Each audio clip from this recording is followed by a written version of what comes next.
Hello, and welcome to Scuttlebutt, the War Movie Review Podcast. We're happy to have you with us as we take a look at films from the dawn of cinema to today. We aim to provide a raw and unapologetic review of each film's cinematography, historical accuracy, and delivery. In the process of analysis, certain details will be revealed. These spoilers are only divulged to ensure a fair assessment of each film. We head into the wilds of Zululand this week with Cy Enfield's 1964 epic Zulu. As always, I'm joined by Mike B and Nate. Yep. That was what happened to the flow for the last 25 episodes. That's fine. I won't say my witty comeback. That's fine. We'll go to fire. Oh, we can change. No, it's fine. Okay. Why do we fall, Master Wayne? There we go. So, guys, what'd you think? Well, it's funny. I've never seen this ever. I've always kind of stayed away. How? I don't know. I just never watched it. There's this thing called AMC. I know. It's like I think I just stayed just a little bit. Like it always would come on, and I just would not be there, or I would see maybe the first bit of it, and I never knew what happened, so I never didn't want to watch it because I didn't know what was going on. It's also a theater I knew nothing about ever. Even watching this, I was like, I'm just gonna research it afterwards and just see what's going on.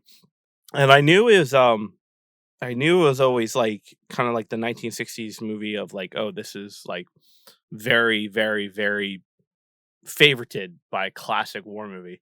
And yeah, it fits right into that slot. It was really funny though. It's very much 1960s flailing the arms and everyone stabs behind the foreground and whoa, whoa. And so there's that, but it's not awful. It doesn't detract from it. Oh, well, there's sometimes it detracts from it, but it was still funny to do. But it was my little spiel about it. I mean, I was not ready. I always thought Michael Caine was kind of one of the main. I thought Michael Caine was the main guy, and he's not. And so that was kind of the surprising thing for me. But no, it was very good. I liked it a lot. Plus, Martini Henrys are freaking awesome, and I want one now. And yeah, everybody did. Yeah. That's the problem. After this got popular, I think it was 6 or 7 years ago, there was a huge resurgence of this film in the early 20s, mid 20s crowd. And everybody wanted that. That's why the prices kind of skyrocketed. They started selling a shitload of them. 1,000, and if last time I had checked, I think it was 5 or 6 years ago. They were only 500. Now they're 1,000. It's just ugh. Exactly. Yeah, they were 5, depending on what model. Obviously, there's a bunch of different models, but just on average, about $500. What's the difference between the English one and the Nepalese ones, or the Gahendra? It's just quality, a lot of quality. Okay, I figured. Yeah. I mean, I don't know. I don't need to get into that because it's not relevant. But right, yeah, no. But it's just when I was searching, I was like, why is there a difference in the two? So yeah, that's why I was curious. It's a long story. The Nepalese armory cache and everything. Yeah, it's. But yeah, long story short, quality and Martini Henrys are.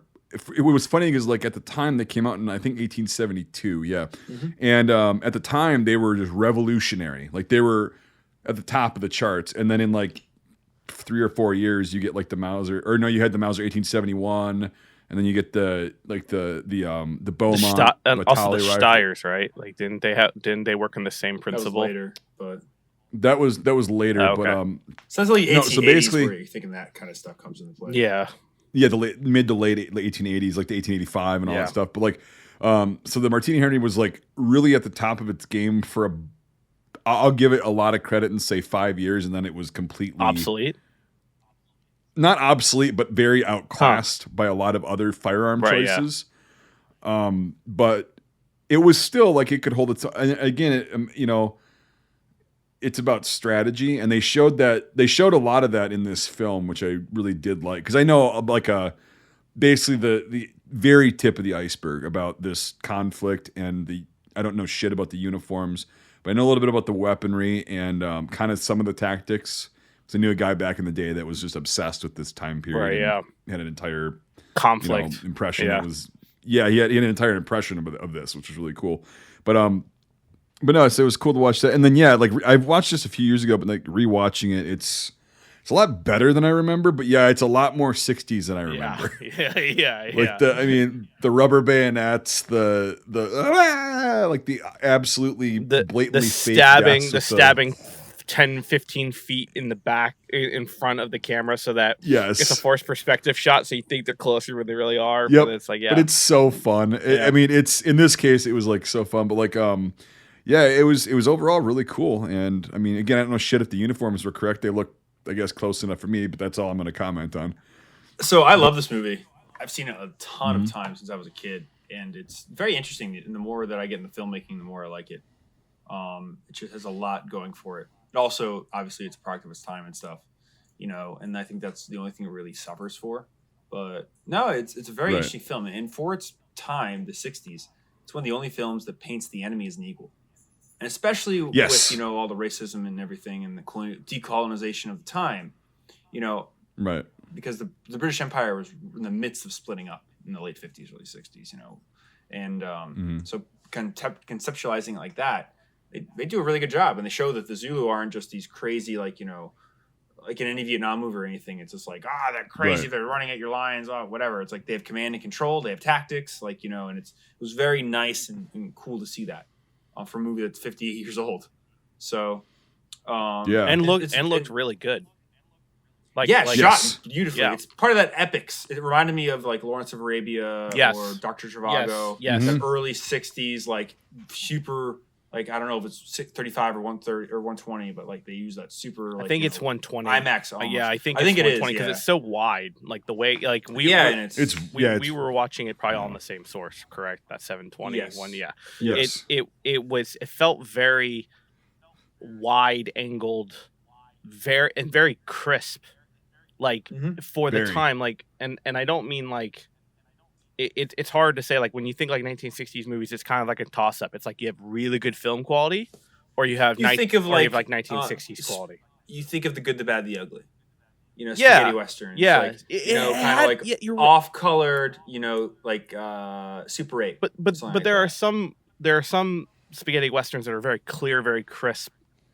Like Once Upon a Time in the West. Yes, exactly. And so like I think it definitely which I believe was filmed on 35.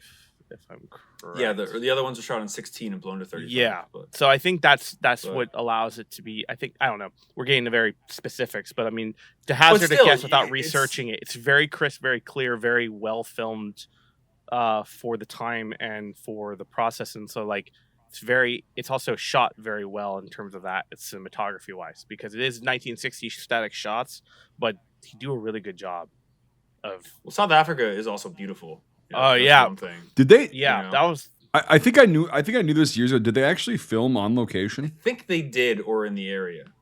Because it did not look like it was very painting. beautiful. I was going to say like when they do that pan shot, that very wide shot with the bridge, with them setting up the bridge, and they're showcasing that blue sky with that gully and the cliffs, and like that was the one thing I said. It was like I think I said it out loud. I was like, "Damn, that's beautiful." And that real film, not to diss on digital because they do amazing stuff, but it really gets everything. There's just something about that format. I'm looking it up right now I'm looking up South right Africa. now where it was filmed. Yeah, it was. Yep, it was shot on location in South Africa. It says the Mission Depot was recreated beneath the natural amphitheater, something mountains. So, just to give a bit of background on the battle, it's very interesting. So Rourke's Drift was a crossing point between basically South Africa and Zululand at the time. And, South Africa was made of different provinces, but at the time, the British colony of South Africa, it was the border of it, on the eastern coast. And there was this river called the Buffalo River that ran through it. And it initially started out as this mission. It initially started out as a trading post by this guy named Rourke. So it was Rourke's Drift, hey, you want to go trade shit? And then it ended up as a Swedish Catholic mission. And before the invasion of Zululand, it was taken over by the British as their staging grounds to go over the river into Zululand and, take out their army, kill the king, and, steal the gold, basically. That was it. You could say a lot about the British Empire and stuff at this time, but in South Africa, literally it would come down to you have really good minerals and you don't need them. And we do. And that's like literally, if you look into the history of the Boer Wars and stuff, that's what it came down to. It was, well, you're pesky and you have really good minerals that we don't think you need. Resources, yeah, again. Kind of like what China's doing in Africa now. But anyway, it's a different story. So everybody does it. That's the issue. We do it. We needed oil. We thought we could get it cheaper. Like I said, we needed poppies. So I'm just saying it's a recurring theme throughout history. It's not like, oh, I know. It's not like specific to the British. That's why I'm saying like I'm defending your stance. Yes. Like it is what it is. It's what happened. But anyway, so they had this mission that they took over and they stocked it, and it was the invasion force wasn't too big. It was only like 1,500 troops. And today we think about invasion forces of just like, oh shit, it's going to be like, thousands of guys and logistics. But no, it wasn't a lot. And they left a company behind to support them at this Rourke Drift, this little crossing of the Buffalo River. And long story short, the British Army marches in Zululand and splits up. And half of it goes to hunt for the Zulu king, and the other half stays at this place called Islawanda, this big famous rock formation. And the Zulu army creeps around and finds them, and like 10,000 Zulus attack 650 or 750 British soldiers, and I think 10 of them got away. Completely crushed them in like 4 hours, and that was 10 miles away from Rourke's Drift. And they heard that the morning they heard all the shooting in the distance. They're like, "Oh, that's strange." And in the afternoon, a rider showed up, like in the film, and they're like, "Oh, the Zulu are coming. The Zulu are coming. Oh my god!" And the reserve force for the Battle of Islawanda, the 4,000 Zulus, didn't get to fight, and they wanted the glory. So they're like, well, there's a fucking trading mission like 10 miles away. Go kill those Brits. Okay. So they, with the distance, all the other Zulu that took part in the big battle of Islawanda in the morning of the 22nd, they got their glory. They killed the Brits. Who gives a shit? They can go home. But the other guys, they wanted to fight. So that's the setup for the whole battle. It was this reserve force that was like, okay, let's do this. And they got there, and this is what happened. And in reality, the battle lasted 12 hours. Started at like 4:00 in the afternoon, and it ended in the morning.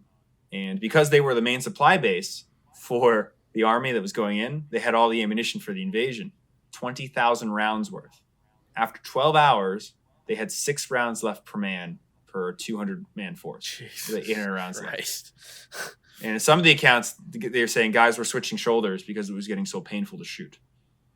And that, in one case, I don't know if this is true or not, but one guy said he ripped parts of his tunic off and wrapped it around his rifle because it was getting so hot to hold. He's burning his hands.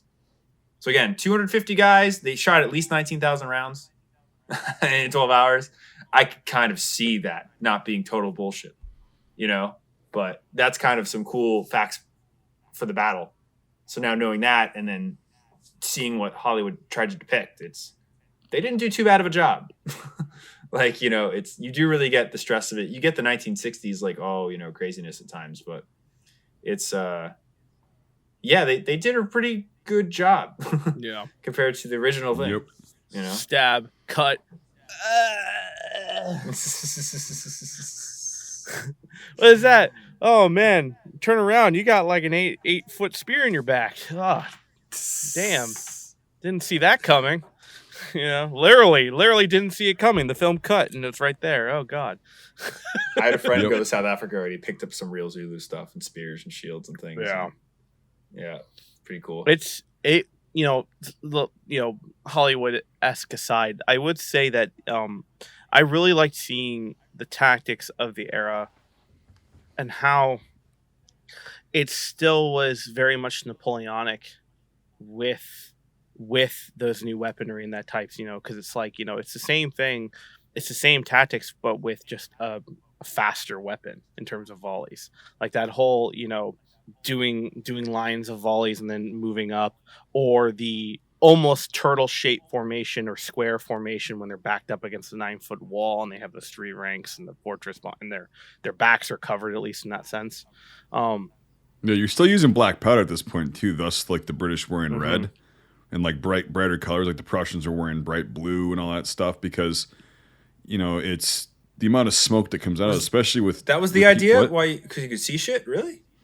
Yeah, I didn't know that. That makes total sense. Wow, that makes sense, but I never made that conclusion. Complete sense. That's cool. Huh? Yeah, and that's why the brightly colored uniforms happened in the That would Yeah, some explain. red That coat. would explain like the yellow 17th and all that century. other way, those weird Yeah. colors that the French used and all that kind of stuff. Yep. It's all and, yeah, recognition. Wow. Yep. So that's why the British were still, because I mean, you think it's going to be freaking smoky with muzzle loaders, Oh no, it's 3 rounds a minute. Why don't you try 30 rounds a minute Yeah. yeah, right. with a Yeah. well-trained soldier, and you've got 150 of those going off in one line? There's no way, and that was the idea. That's why they were still wearing red up until the Boer Wars. They Well, changed. that would they make sense changed with that. with those white hats too, and how bright they are as well. Yeah. Right. And the reason they're white, they were issued kind of like this. And just doing the quick math, they were shooting probably 1,600 rounds. They had to be shooting at least 1,600 rounds an hour for 12 hours straight to go through that much ammunition. Well, and not So, all like- that was, there was lulls in the fighting too. So Exactly. Yeah. Like So you it's, can't it's see insane. shit. You fucking Yeah. Well, and yeah, the guys like, and sometimes they were just out of range. and they were martini just- fog. God, and can you imagine that? It's because I mean, black powder smoke burns. Like when it comes back and hits It in the burns face. your eyes. It burns everything. Oh my yeah. God, does it burns your Yeah. lungs? And it's like, I liked how a lot of the guys' eyes were really red, like more red than if you're tired and the shit he's seen.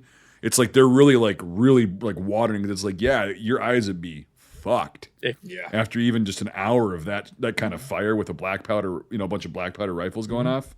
So yeah, they portrayed that. They got a bunch of little details really cool. Oh yeah. Like not just with the gear and like the technical shit, but just like just again taking the wide shots and taking the time to reconstruct the mission as close as what people described it and what they saw as possible.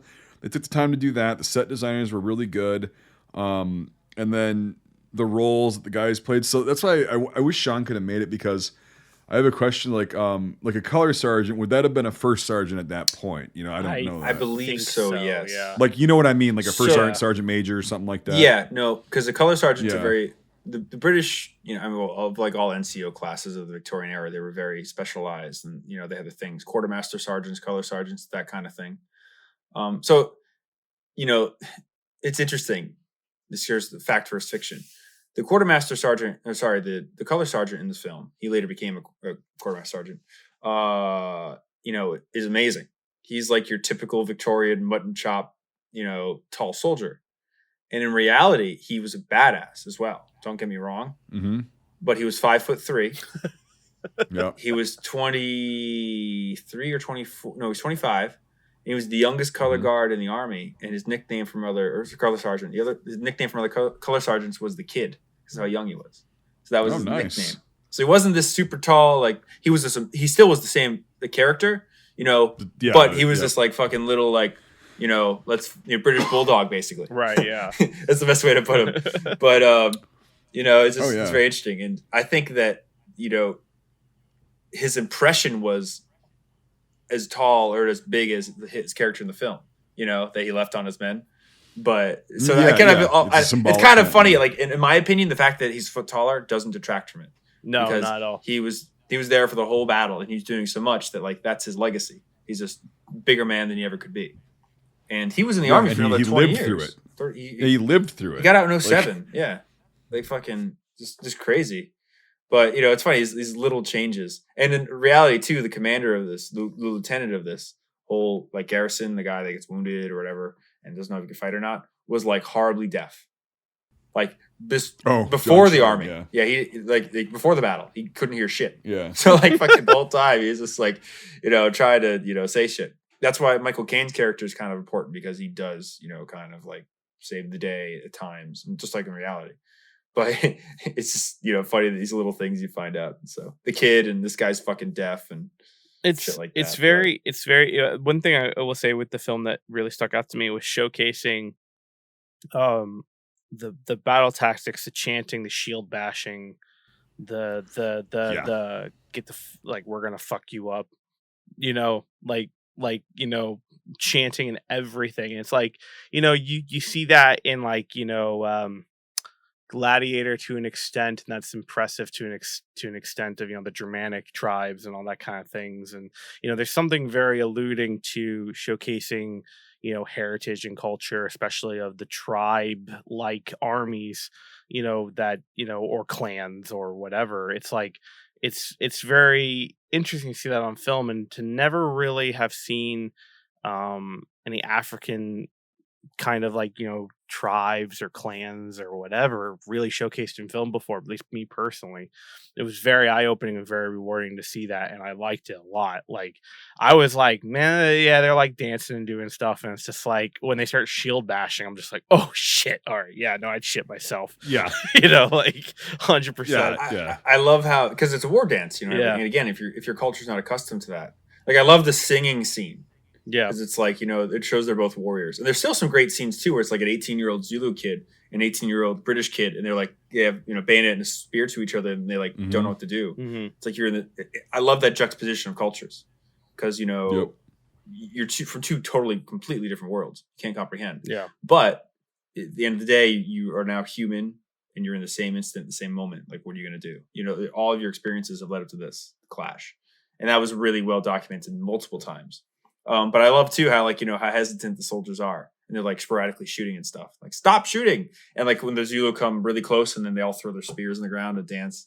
It's just very interesting. Yeah, the sacrificing of those guys. He's counting your guns. Yeah, like that was very interesting, and like the fact that they're just standing there going like just bashing the shield and just taking hits. It's like, oh shit, like damn. There's got to be. Yeah, there's got to be a reason for it. Yeah, it's just these guys aren't just psychic. And then at one point they're like, he's keeping one flank down while attacking another. It's like it's just really interesting to show these tactics. Like the movie Napoleon. No, not what is it? Waterloo comes out in the 60s. I don't know. I think it came a little later than this.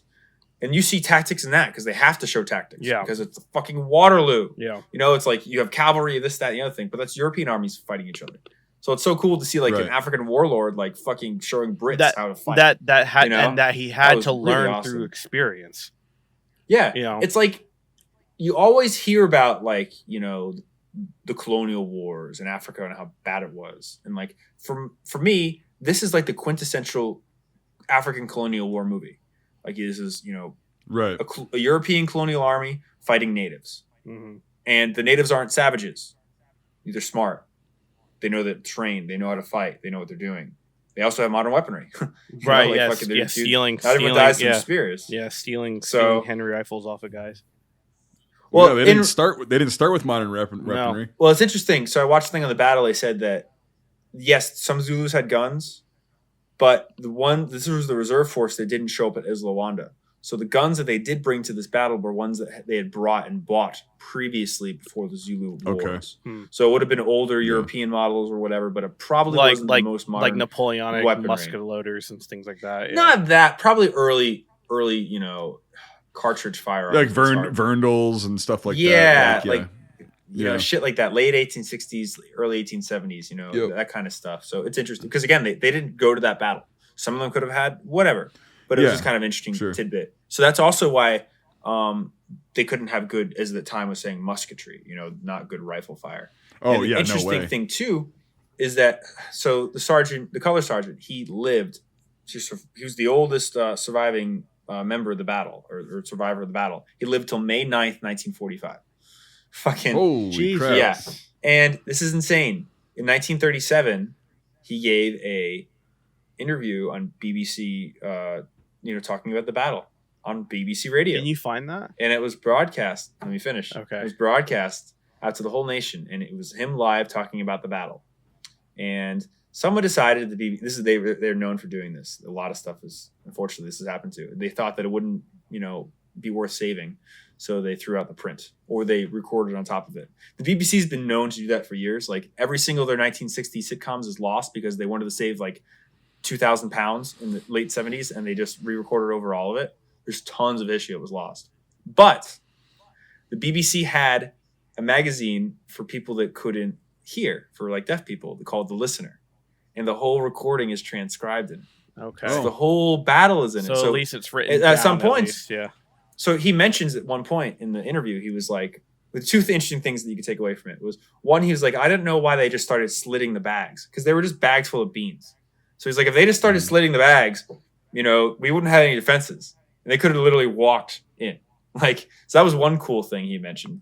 The other thing he said was that if they had a little bit better marksmanship, then there would have been a shit ton more casualties. Oh, God, yeah. Which makes sense. They had all their weaponry, so they're not good at it anyway. It's a little acquiescent, things like that. It's interesting to see where it came from. They kind of hinted on that in the film with the guys who were on the cliff. Like, they were struggling with their sights and they were squinting really weird and like, yeah, like that kind of thing. He also said that, he has the utmost respect for the Zulu warrior. Like, oh my God, they're real men and they know how to fight. And holy shit, dude. And so the only thing that was really lost, thank God they have the transcription, is what he sounded like. Yeah. So, but luckily we have this, transcription of the battle. From, right. For the 57th anniversary of the battle, they wanted to have something on, for the BBC. God. So.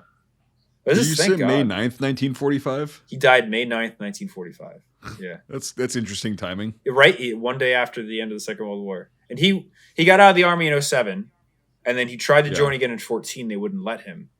And then they let him in as a lieutenant colonel, and they sent him to the School of Musketry, where they say it was in Belfast something, but he trained 10,000 marksmen in 4 years for the Western Front. Oh my God. Yeah, so he's just a bad. He was in the army like 35 years and shit. And wow. He was just a badass. And the funny thing is, like, he goes to India after he's in Africa. And then he's there for like 20 years, and he's in the like the early attacks in Burma and stuff. And he ends up in some Robert Kipling poem, like about some naval fleet that goes up a river to attack Burma. Like, it's like fucking insane.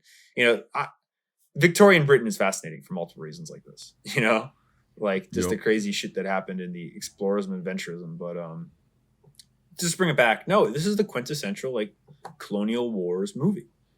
There's really not too many more of them. There's one Boer War movie. I mean, there's a few smaller modern productions, but like nothing like this. That's like, okay, fucking, it's a company of Brits versus 4,000 Zulus, and who's gonna win? Right. Like if they didn't have all that ammunition there, it would have been over by sunset. Oh, it was. Speaking on that was really, really cool in the prop department of seeing how that ammo was packaged. Yep, that was exactly really cool. Packaged. In Isla Wanda, that becomes a big thing too. That's one of the reasons they lost, because they couldn't get the ammunition open fast enough. But before I forget it, I'll say this too. The other thing that he said in the interview was that at the end of the battle, the morning of the 23rd, when the sun came up, and the Zulu basically went far enough away out of range, and they threw their shields down, and they just hung out and they rested and had water and shit, and then they left. So they were like expecting this last attack. They had 6 rounds per soldier, and they basically, if the Zulu attacked, they would have overrun. It's kind of like Tarawa. It's like the Japanese just knew to counterattack.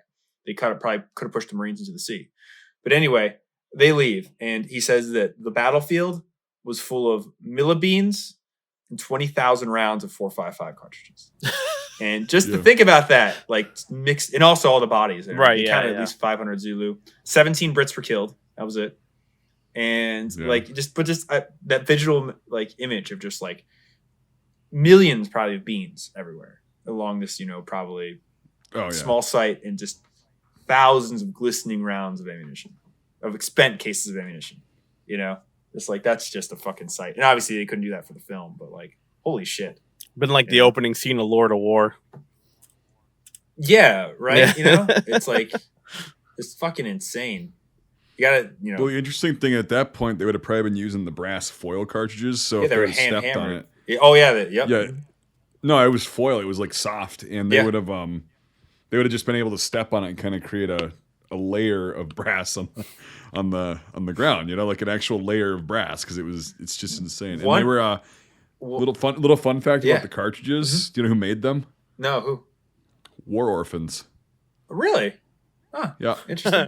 Yeah, they would paper patch the bullets, and they would load the cartridges in an orphanage, and they would load them and send them off. Damn, that's insane. Yeah, it's kind of dark, isn't it? A little bit, I don't know. You're saying they're stomping down. Well, there's a story from one guy. He was in the hospital, and the hospital was one of the buildings that got overrun, and they started the roof on fire. Crazy shit. Guys were like, when they're going through the walls and everything, right? Yeah, like all that. And one guy got ripped through the wall, like into the Zulu, and got fucking killed. But anyway, one guy was like, fuck this. And he hid in a banister, and the Zulu ran through the room towards, the other Brits. And he was like, cool. and he was in the burning hospital. Like, what did he do? So he hung out there for a bit. And long story short, he ended up like in the courtyard among the dead bodies, and he just laid there for hours. And when they finally found him after the battle, his back was blue from all the Zulu that were running over him to get to the Brits. Oh, damn. Like, if you think of how many hundreds of people fucking stepped on his back. Ouch. You know? So it was all bruised. Isn't that insane? God. And then if you made one noise, you know, like... It's just crazy, though, you know, this battle. It was how, like, nobody really died in the... I mean, 17 men it's a lot. Don't get me wrong. Every life is one. But, like, you know, if you look at the numbers, it's just crazy. 17 and 500. It's a little bit of a skewed ratio. Yeah, right. And how many? There's definitely did they more. Calculate that isn't. Well, we'll probably never know because I'm sure numbers are inflated. How many did after the battle? So they found at least 450 corpses, and they think there could be plus or minus, or plus 100 more. Okay. And then the thing that they don't know is that a lot of these Zulus, like, they got wounded and they went off to die on their own.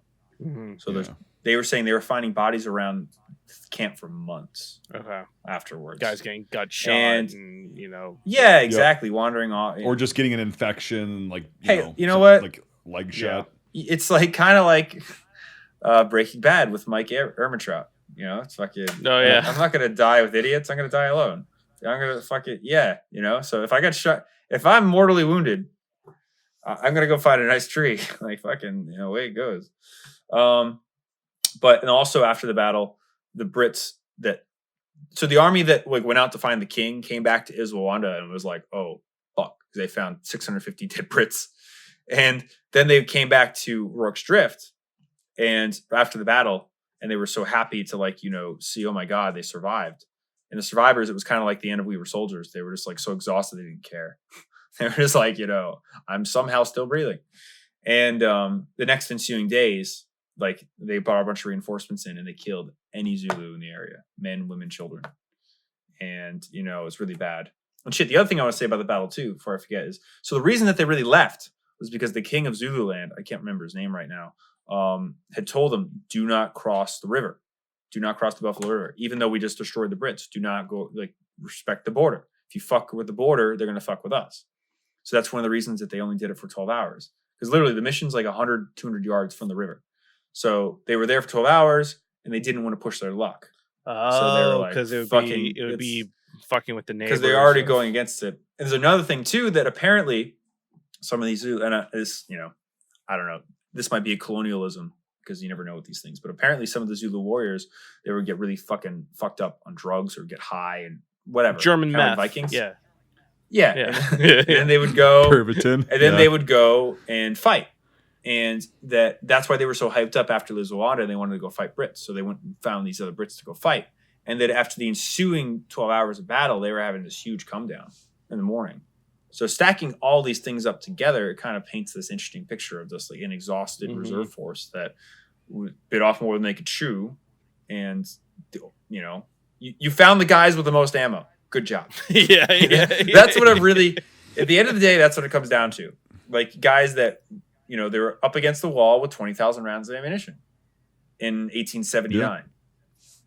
Yeah. I mean, and they used it. Yeah. Yeah. You know, it's like, it just goes to show. And it's funny because this is around the time where, you know, at least the French were finding out, like, a box magazine or a magazine is good for colonialism, because you want to have that switch to go, oh, here come the natives, and throw 8 rounds downrange, like with the early Gras and everything. Yep. Right. So, you know, exactly. And this is just on the cusp of that, where it's like, you know, you have the most modern or the most modernish technology of, you know, single shot, you know, rifles like this. But when you have enemy in mass, it's kind of similar to how the Germans realized in the Eastern Front, like, if you have this cool intermediary cartridge, it's going to do the same amount of damage at better ranges, and you can shoot quicker. Mm-hmm. Wow. It's like we found the formula out first.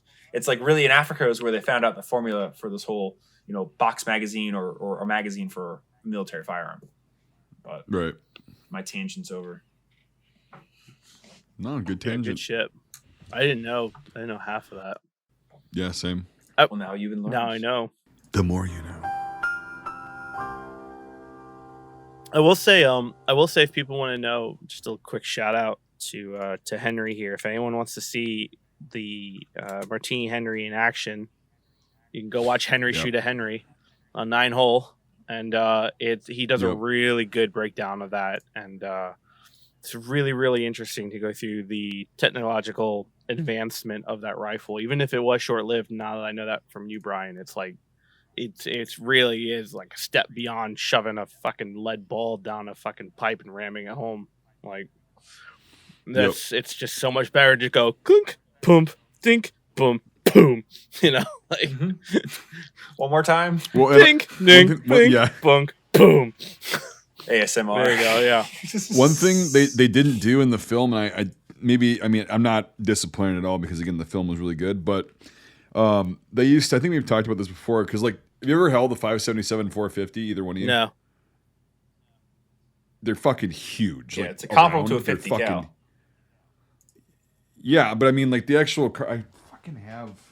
Anyway, it's a giant cartridge, but they would knuckle 3 rounds in here, and they would use their trigger finger, and they would just go like that quick. Oh, so like almost like you're putting in between your soda. Kind of like so to paint a picture, the way they here, would hold the Lee Enfield handle, really quickly, so they'd have 3 rounds ready to go. Right, but like exactly, so they would have rounds in between their fingers, 1, 2, 3, 2 or 3, and they would just be able to go lever down, shove it in, up, down. It ejected, right? Sorry, when you fire. would put the lever down, it would eject, right? It's got an ejector on it. Yep. So you didn't have to you have to figure the casing out. No. When you slam the lever down, that thing so pops it's out. pretty much gone. like the grandpappy of the Henry rifle at that point. I mean, I say that very, very, very stupidly saying it, but I mean, if you the Henry rifle came out in the 1860s. When did this? Okay, all right, hold on. 1871. 6 years later. 72. Okay, and a different Or, concept. yeah, 71 or 72. No, but what's interesting though, Nathan, is that the lever action is born in America. It's not born in Europe. Yeah. Right. Because again, it kind of goes in your whole stance of the European style of Napoleonic warfare. Right. It's, so I it's guess a I'm not. similar I guess I'm analogy. not too far off, but yeah, It's a ignore similar what I just analogy, said, but but- don't ignore it. It's good.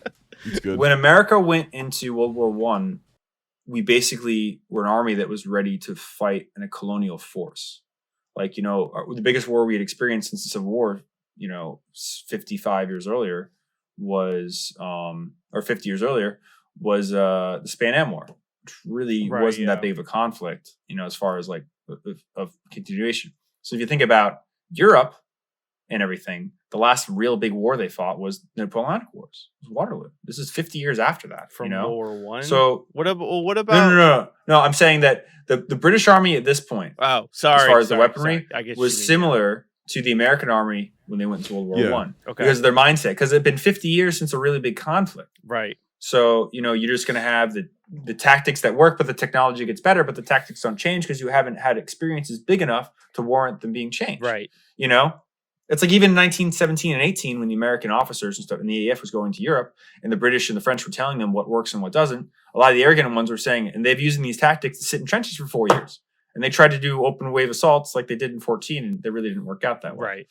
To a very small extent. Right. But still, it's just that naivety. So if you don't have a big conflict, the tactics stagnate while the technology improves. And it just takes, that next big one to be like, fuck. And that was really the African colonialism. Yeah. It's like, wow, single action rifles don't work. Yeah. What do you have in America though? You have this huge fucking war going on, and then lever actions are born. That really pushed the technology forward.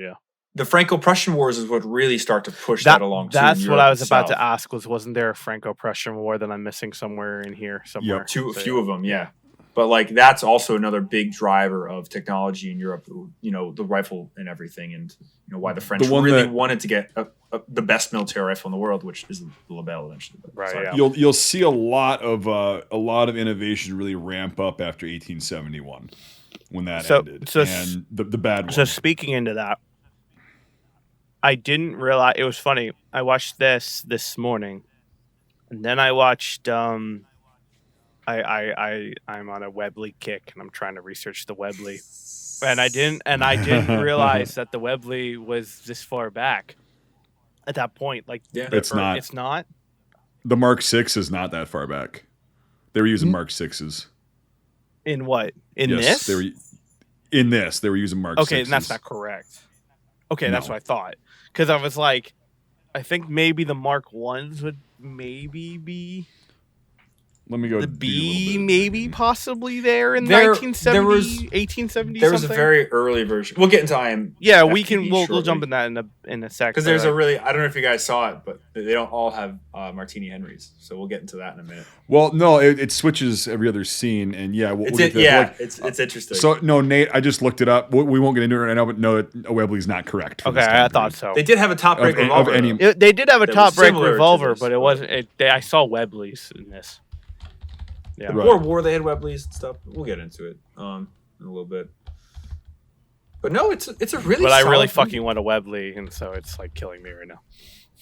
It's a very solid movie, and it really stands up. Okay, I've got the answer to it, but we can talk about it later Sweet. if you want. No, it's funny. It's hard to nitpick and talk a lot in general because it's just so good. That's the. Yeah, I definitely thought it was really cool. It was. I mean, the acting was superb. There wasn't like, besides the typical 60s of like dying effects, but like the acting itself on both sides was actually really good. I it was believable. actually didn't. The only acting that I just didn't understand, that's just 1960s script writing, is I didn't understand the whole confrontation between the guys in the hospital and that character.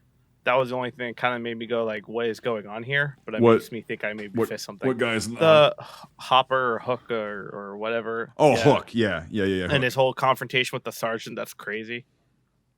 Why is he crazy? Yeah. Did they ever explain that? He's sick. Like he's got like a fever. Okay.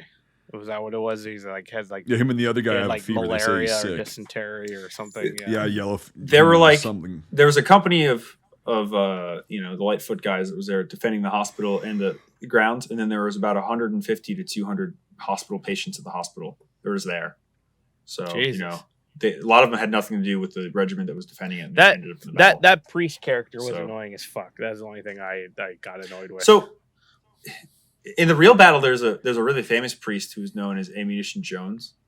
And he was going around, as Ammunition Priest as well, because during the battle he went around and he was saying, quote for quote, "Don't swear, men, but keep on shooting." Pulling around this crate of ammunition, hanging it out. So I see. I'd rather have the priest do that than just being like a drunk and screaming, "You're gonna die! You're gonna right? die!" You're Drunk gonna Irishman die. the whole time. Yeah. Whoa, stereotype. Let my people go. No, Jesus. it overall, like this movie, I mean, I was really happy. I love how it begins too, from the Zulu perspective. Like it's just really cool. Dude, on tits and everything. I think they filmed it in Zululand, but like it's just again, it's just it's for a movie about a colonial battle, it really does a lot to talk about the other side. Yeah. For a movie about a British victory, it does a lot to talk about the enemy. Through a British production as well. Pays a lot of respects with it being a time like the 1960s where that was not really the case. Yeah, like you were saying earlier, and it's cool to see a very early Michael Caine. This is the role that really made it. Said introducing, isn't that normally made for like your first like major like? I believe so. Yeah, I don't want to say something that's wrong. IMDb, not he the was IMDb. Okay, he was a Korean War veteran. He'd been in the military and everything. And it's funny. Was he? Yeah. Yeah, he was in Korea in like 52, I think. He carried a stent and talked about him, and she hated it. But yeah, it's very interesting, to have him. He's actually he was in a Korean War documentary a few years ago, talking about how they've forgotten him and everything. He's a very interesting character when it comes to military stuff, because he had so many military roles throughout his career. But God, I don't know what my favorite role for him is. I think Eagles Landed is probably one of the best. I still haven't seen that. I just went down a rabbit hole and I got the answer I was looking for. So you guys were kind of right, but we'll get into that. So it's a cool thing. Is this the Webley thing? Okay. Yeah, it's a weird pistol, but not a top break. We'll just put it that way. Oh, interesting. Well, do we want to jump on the guns right now? Yeah, why don't we? Sure. Okay. Everybody knows where to go. There's actually an IMFDB this week, which is nice. Well, I would hope so. Yeah. We've had 60 years to do it. We can't seem to do it yet. So Yeah, right. There's going to be one that we find that is like 60 years old and there's nothing on. for Well, it, guaranteed. yeah, or close to We that. found a few. Well, didn't we just? Wasn't it many wars ago? I'm not sure at this point. It was one of I'm them. pretty sure many wars ago didn't have it. Oh yeah, that's right. It was one of them. That was like the 70s at least. Right, but it's also a pretty obscure film. But I mean, there's more obscure films that have complete pages, so it's a strange website. It's like hit or miss. Yeah. Oh. Here I'm. It's still fun. Doing stuff. Oh, I love it. Oh yeah, no. It's like Urban Dictionary for guns in movies. There's also a lot of really good posters for this one, like that one. Yeah. Oh, I think that's going to be the one that there's another one where a guy's bayoneting a dude. There's some great art for this. And what was funny though is like if you look at the letters and stuff, it's like again, it's like 50-50. This whole movie is like they really try to show both sides. Yeah. Which is just, it does it better. I am FDB, Zulu. You can follow along with us on this. First one is they mark it as a Mark 6, a 4.55. Is that hard to find? Yep, is that hard to find in place of in 4.5 or 4.55? Is that hard to find? No, it's not. No, nope, not at all. And you can still you could in original 4.55 it is, but original 45 or shaved down 45 you can find them pretty easily. Oh, okay. You're still going to pay 455 you can find them. Yeah, but it's kind of rare though. You always find not really. Ones. I found a few. I found a few this week. It's like 50. In my experience, it's 50-50. Yeah. Okay. It's like 50-50 for in the U.S. But I'd rather have a 455 one, but I've got a shaved cylinder, which is fine. Which allows you to do 45 ACP. 45 ACP, but you have to download it. You have to download it too. Otherwise, why? It can over time it'll break the frame. 45 ACP is basically the proof load for a 455 Webley. Huh. Like the way 45 ACP is loaded is like a proof load. Huh. So if you keep I mean I've shot regular 45 ACP through mine, but like you're supposed to download it to increase the length of the life. I thought you were just making a joke about the Half Moon Cliff. That's interesting. I didn't know that. Huh. No, you're definitely, because there's people that have actually broken the frames. What was the top break? Mark 6s. I mean, it doesn't. It's not the strongest revolver in the world. No, but like, yeah, it's not meant for that much pressure. And but yeah, if you load them, if you hand load, which I do, it's pretty easy to, and you use lead projectiles, that sure helps. So what's the name of the correct one then? You were saying you went down this rabbit hole. Oh, it's so it's up here. They have a different one, but so apparently, Lieutenant at the time, Chard's pistol is in a museum. Oh, that's cool. And he, as an engineer, he was carrying a Webley Royal Irish Constabulary. God, I cannot say Carbine? that word. Pistol. Huh. And it looks a lot different. Let me see if I can just. I couldn't even try to spell it. God, that's a blurry picture. I'm not even going to try to spell it, so I won't even bother looking on my end. Here, let me really quickly, let me just show you guys this. Because it's actually pretty cool. Microsoft Edge tab. That's cool. It ended up in a museum. Yeah, I know it's a really big. Wow. It's a boomer picture. It's a lot different. I've seen a couple of these on auction while trying to get the Webleys, these kind of versions of them. Mm-hmm. Oh, well, wow. Nathan, do you want to go hold down a supply facility? Dude, I'll do it with that. Yeah. That's awesome. So totally different look. Yeah. I mean, and that's not, and then apparently, that's not top. That's go that's up for a second if you would back to revolver, is it? No, it's not. It's just a side loader. But and then the Adams Mark III, which I was looking at earlier, Adams Mark III revolver, which I've also seen at auctions, was apparently what Bromhead was carrying. Yeah, Michael Caine. Yeah, it's an Adams Mark II or Adams Mark III model 1872, which looks like, I'll do it one more time. I'll just share mine. Goodbye, Nate. Present, share screen. It's like the same thing, but a little different. It's kind of it's got a weird stretched out. Dude, it looks like it's got a weird action rod. It's like a steampunk pistol. Exactly. So I kind of they're very similar. I love that grip at the end. Yeah, it's really slender. Yeah. So anyway, That's what we've got for that. No, dipshit. Both of them look nothing like a Webley. But they said in the paragraph like there's like very few surviving. Oh, I bet. Yeah. Well, at the time they probably couldn't find them. You know what I mean? Like And what's cheap and what can get destroyed and how many thousands did they have? Oh, yeah. Exactly. And that's like Webleys are at the time they were like just being phased out. So they're probably like $20 a piece modern day money. So you used to be able to get the tanker Webleys in the States easily at like every magazine in the 60s. The Spur Hammers. Yeah, the 38 Smith & Wesson ones. Yeah. I tried to get the Mark V and someone was going up to like $800. I was like, no. Oh, yeah. I need one still. I have an Enfield. You're going to have to pay to win for those ones now. I know. That sucks. I wanted a Red 9 and a 4.55, but Red 9's like post-war basically now, so I just want a 4.55. Anyway, I want a Martini Henry with a bayonet. That's what I want after this.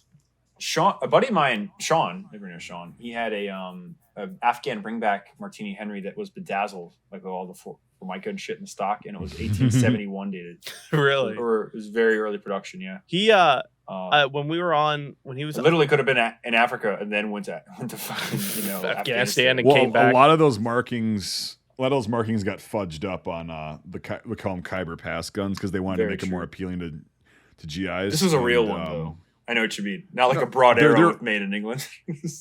No. Some of those markings were really good. Like they would make them really early dates like that, and then they would, because they knew that a lot of the military guys were collectors. Like I know a lot of guys who are collectors who went over there and they're like, yeah, these stamps are really good, but I looked at them really close and they're new. Like you have to look at them really close because they'll acid wash it and they'll make it look really old. What's the valley? Is it Khyber Pass? Yeah, the Khyber Pass where they make all those guns. Yeah, they make them there. They make them everywhere. I know it's It's Khyber Pass. They call them Khyber Pass guns, but they're made all over Afghanistan. And like they started just making them because they knew that guys, they could get them for basically pennies, and then GIs would pay $500 for one. I knew that like they figured out that there was a certain date it had to be.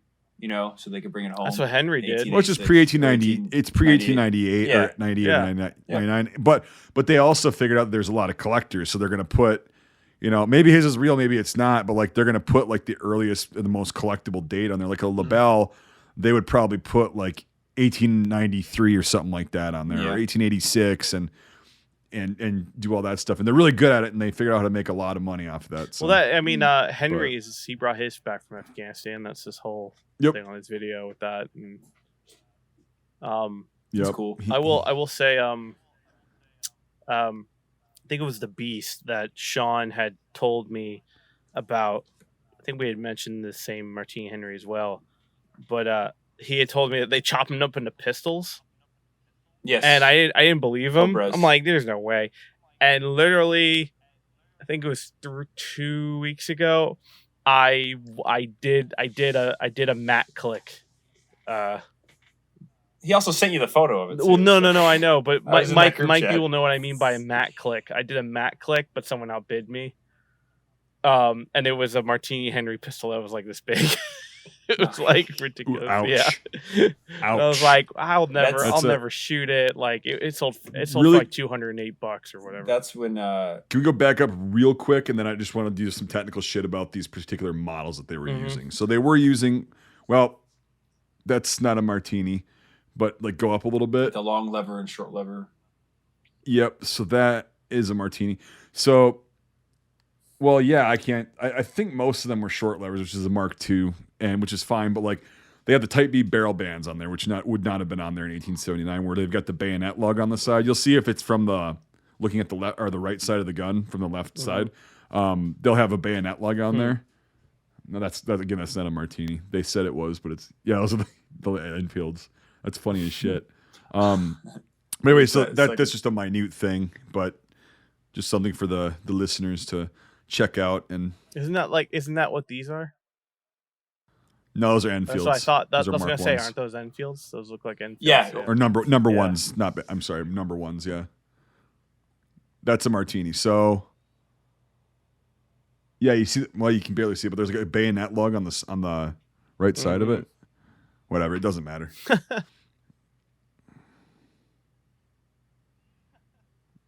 the Carbine. saying of the carbines. Zulu. Yeah. That's definitely a cut down, like a local cut down. Oh yeah. How do they know this is a Handguard. How do they know that? I don't know. I don't know far enough about that to. Oh, probably the wood behind the. I don't know what The little fuck they're handguard. Looking at. Yeah, maybe. Easier to shoot blanks with. Oh, a lot cheaper. Yeah, for sure. It says note the handguard, so I guess that's the reasoning. So yeah, it must be because Yeah. Martini doesn't have that. So yeah, here Yeah, we go. this The is Mark funny. One Yeah, the very charger early loading ones. Lee Enfield. I didn't notice. Very I fucking didn't early, like- notice that as we went on. Oh God, yeah, yep. Oh yeah, right There's there. one scene. So they did make There's us. one- So they made them be in they- the front, but then in the backs you wouldn't see Yep. it. Yeah. They did a really good job. It wasn't until I saw this IMFDB the first time that I realized it. And whenever I watch it, I see it now. But there's a scene toward the end in the last battle where like he's talking and like a shell casing like zips past his ear like horizontally, and like I totally know that's from a guy throwing a bolt back on a Lee, you know, like because Because they don't zip out like that with a Martini. No, there's no. a great shot of it. Yeah. Yeah, there he is with Lee Enfield right there. But they took the mags out. I mean, they did everything they could. So Yeah, I mean, And the bayonets- whatever. It's yeah, they and it's funny they do use the early ones. It's not like SMLEs or number 4s. You know, no, like- they use those are worth so much fucking money today.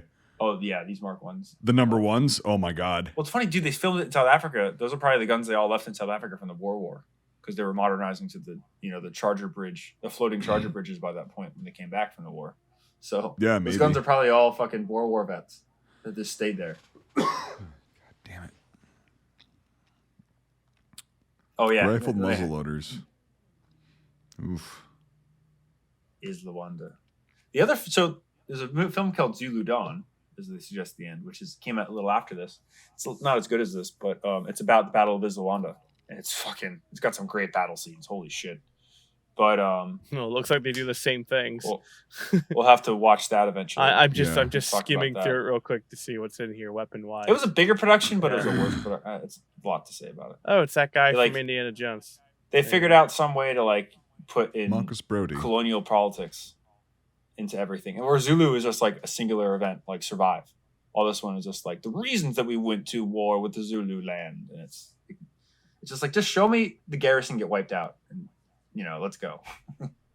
Jesus, this looks rough. It actually is worth a watch, seriously. But yeah. I want a sharp Now carbine. we talked about all the Gats made in Oh, Connecticut. Snyder. Yeah, Those are I fucking really great. want one. Hand rocket? What Yeah. the fuck? Yeah, that's in That's that's the artillery. yeah, Yeah, that's in Sharp's rifles. They do that all the time. Rocket That's also- rocket troop. Well, what was that game, Nate? Fucking, Which one? You got to be more specific. Napoleonic War game. Oh. Give you the Rocketeer. Total Hold fast. Total War. Oh, hold fast. Oh. Hold fast. 3, 2, 1. Count down your death. Yeah. Anyway, that's it for IMFDB. Yeah, well, I think this is going to be a short one, guys, because there's just not a lot to say about this movie. It's just it does what it's trying to do really well. Most of the movies that we like are fairly short podcasts. I know, yeah, right. It's funny. The ones that are dog shit usually go on forever. Midway's 14 hours. But I mean, the thing is, like, it's good, and it's nothing really stands out that makes it bad. I mean, it sucks when they're this short sometimes, but like, it's. I think we talked about everything that really stands out with it. They really do showcase, the Zulu tactics, Zulu culture, really paint it in a good light. Do a very good job of showing, the tactics even on the British side, like the whole, retreating and going back to the next line of defense, and then backs up against the wall, square formation, just shoot until you can't shoot anymore. They do a really good job overall, and it's 1960s era, and it's got the 1960s acting and flailing and cuts to spears and people and fake blood and but it doesn't do it bad. It's not a bad version of it. We've seen bad and we've experienced bad. This was not it. So I mean, No. you know, I think we talked about, you know, cinematically, it does a really good job. I mean, I was as someone who had never seen this ever, other than maybe some clips on, you know, what was the channel you said, Ryan? What was the TV? AMC. Was it AMC?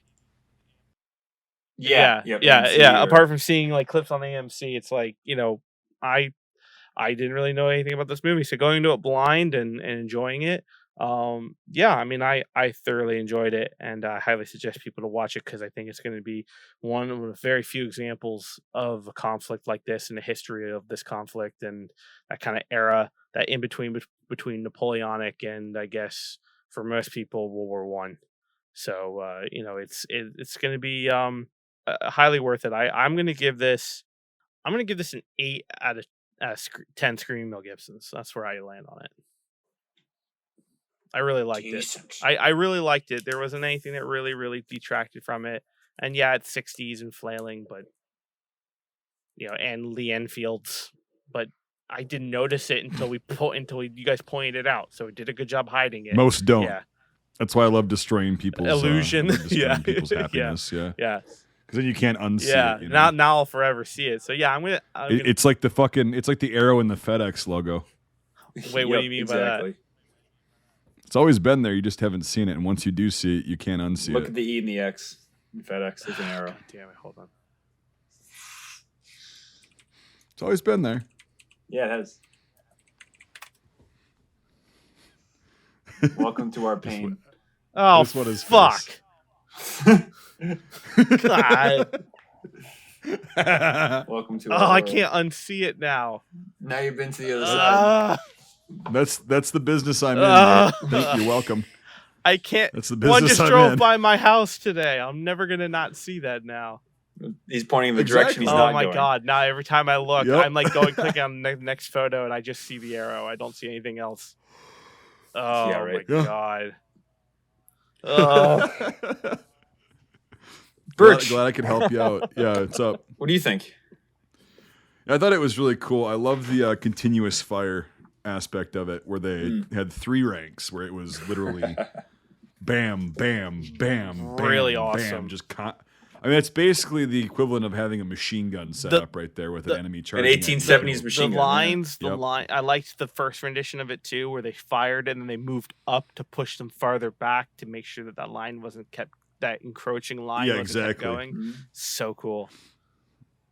Yeah, and it's really cool. Like at the end, spoiler, plug your ears if you don't want to hear it. Even though there's a disclaimer at the beginning, but that doesn't matter for a lot of people. I really loved the end. I forgot about this when he goes, you know, is this how you're supposed to feel after your first battle? And he's like, well, how do you feel? Sick? How'd you feel your first time? You think I want to do this more than once? So it was like both their first time. He just didn't tell. But you could tell more with him because he had that incident, you know, mid-fight. And then he finally was like, okay, well, I need to be a man because everybody else is. I'm not going to be a coward. Because he was on the track to be a coward because he got a little boo-boo. I like those guys who were like hurt and they're just dragging the ammo crawling and giving ammo. I love too how he's wounded in the door of the hospital, like dealing with it, and the surgeon's like, you butchers, you fucking, and he's like working on the guy, and the guy's like, I'm wounded too. Like he's not like this officer that's like out of it. It's like he's literally bleeding and this guy's berating him. I thought that was great, you know, because it's like, oh yeah, he must have been frustrated as shit watching all these kids die. But another random thing that's cool about the battle too, I don't forget. So towards the battle started at 4:30 p.m. and it went into the night and into the next morning. Well, halfway or into the night, they started the hospital on fire, and that whole thing happened where they had to evacuate it and go to the commissary house. Well, what's interesting is that it was a double-edged sword. One, they lost a building and they had to retreat from it, but also the hospital burned for most of the night and illuminated the Zulu attacks. So they were able to see them from all direction. It was basically a fucking giant torch. It burned for 6-7 hours. They did kind of allude to that too.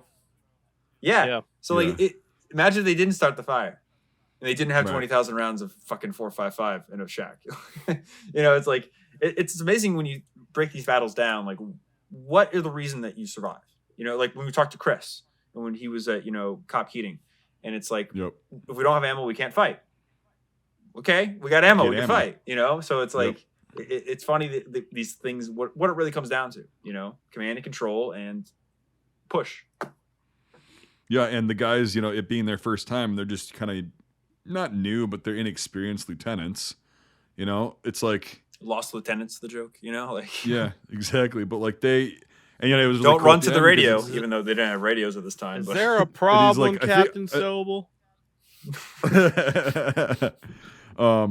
But yeah, they and then obviously they're like, I don't think we did too bad or whatever, something like that. And all of a sudden that's when they all go on the hill. They're just like, my God, like this is it. I guess this is it. And they start just like going, hey, good fight, boys. And they fucking leave. It's like, that's pretty interesting. But yeah, it would have been like gut wrenching to see. You just made it through that horrific night. And then, well, that was for nothing. We're all fucked anyway. So, but all right. So another cool aspect of it, I just want to go back really quick again to like the constant like sustained fire, the machine gun kind. That's the literal definition of stacking bodies, and they did that scene very well because the bodies were stacked up to a foot away from them.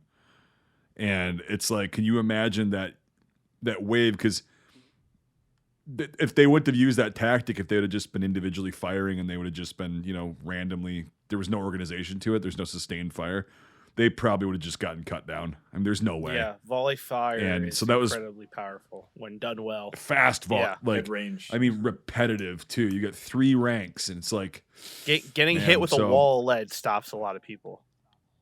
Yeah. Oh yeah, and that's the thing is that's a 450 grain or I don't know. It depends on the load that they were specifically using. I'm not an expert because there are like 15 different loads that came out for the 577 450 in the span it was used. Right. But mainly we'll just say about a 450 grain bullet, which is an ounce or almost 2 ounces of lead. Right, 560 grains is an ounce of lead. So this is basically like getting hit with a really fast moving like 20 gauge shotgun slug each time they fire something, right? And so you've got that, and it will go through people. Yeah. That's the thing is, especially at that close distance, it'll go through. So yeah, if you've got guys that are that close to each other running at you, and you've got that volley, well, you're not just going to be hitting the first row of guys. You're going to be hitting the first, second, and possibly third that are not going to be running anymore because even if they're hyped up on something, if they were, that amount of force is going to knock them on their ass. This movie like, this movie's limited to the time it was filmed in and what they could do safely in terms of movie logistics. I'm sure if they did it now and you had the CG and you could show that brutally, I'm sure you would see like 2 to 3, 4 waves of people going down and just like grass getting cut down. Yeah, it's pretty insane. It's kind of fucked up, but like, you know, even in the 60s, they were able to show that how absolutely brutal and devastating that was, especially at that time period. Like not the 60s, but like in the 19th century, basically. And it's like, I mean, you could do that much damage that quickly, that long ago, rather. And yeah, it was pretty interesting to see that. But anyway, so I don't know if there's any other tangents, but I did like the leadership scene at the end. I really did like that. That was because the first time I saw it threw me for a loop. And I was like, oh, okay. And I'd forgotten about that scene. But anyway, the rest of it was really good. Good acting.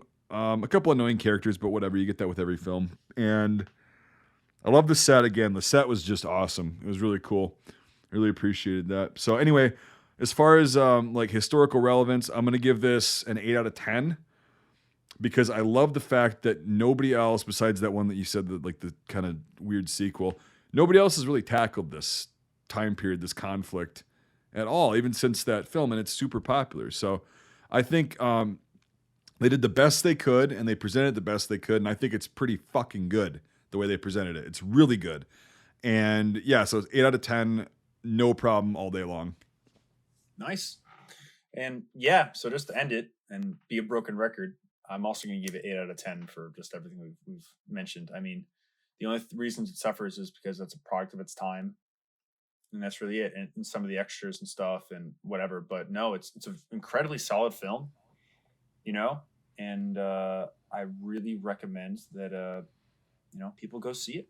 Like, it's just, it's definitely worth a watch. You'll enjoy it. There's something for you in it.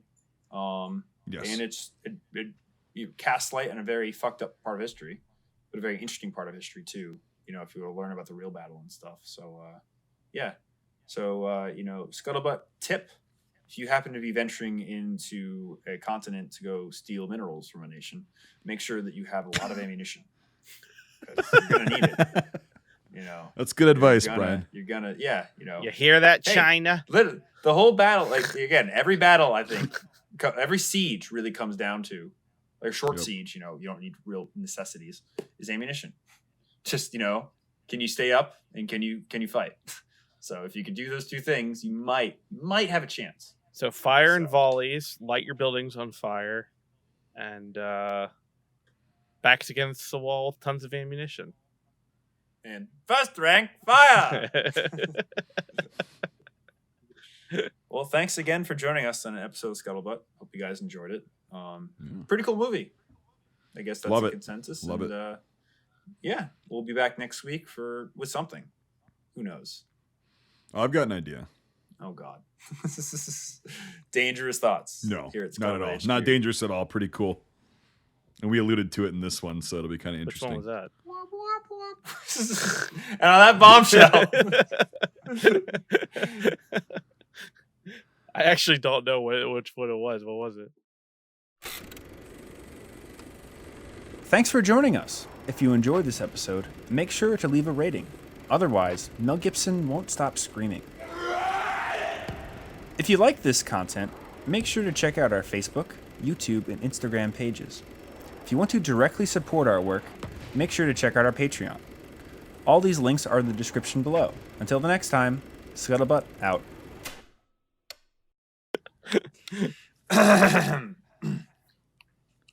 Me.